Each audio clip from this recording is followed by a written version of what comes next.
They say time heals all wounds. But that's bullshit.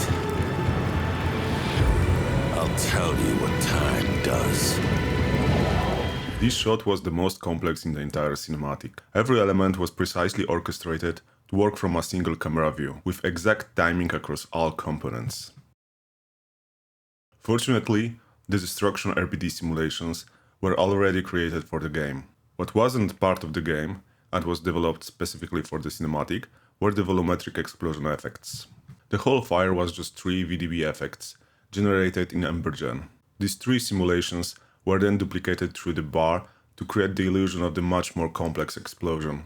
The challenging part was, at the time, VDB couldn't overlap each other. There was no blending between them, so as camera is moving around, specific effects are sliding a little bit to counter this overlapping jitter.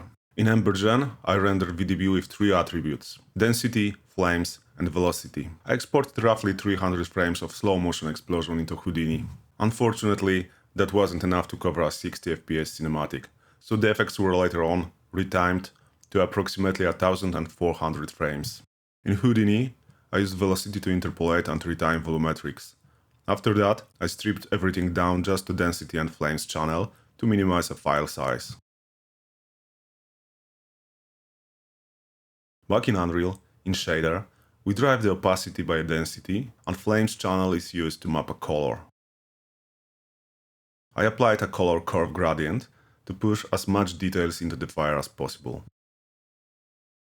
The shader also includes a section that cuts off voxels near the volume boundaries, as these areas sometimes produce artifacts, as well as the section with the camera near plane fade. On top of that, I layered 2 additional noise passes: a 3D curl noise that slightly distorts the UV sampling of VDBs, and 2D noise cast over the entire effect as mask to add even a more visual complexity. Normally, I would render effects in separated passes and control them in the pause during composition. However, due to time constraints, everything was rendered using one pass approach. Volumetrics are still experimental technology in Unreal, and they come with several limitations. One major issue I encountered was the depth of field. Since volumetrics don't write to depth buffer, the depth of field system treats the fire as empty space, causing it to blur incorrectly. To counter that problem quickly, I just put a plane with a mask material in the middle of the explosion. This plane rotates towards the camera and has a render target with just fire rendered into it. This way, I had this strange mask that just stopped depth from going through the flames. The final element that visually bound the fire and the models together was an animated burn texture applied through a global mask.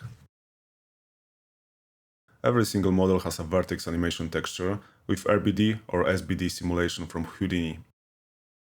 As this is the same technique I used in game, I had full control over a progression, as well as I could change timing for every single model independently.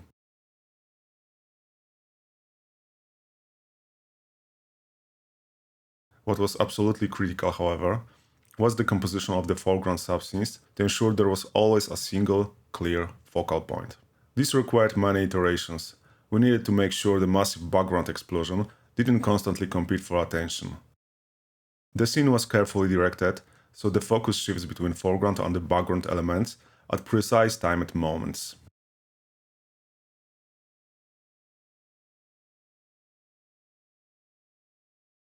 It's important to remember that every single subscene tells its own story, even if only appears on the screen for a few seconds.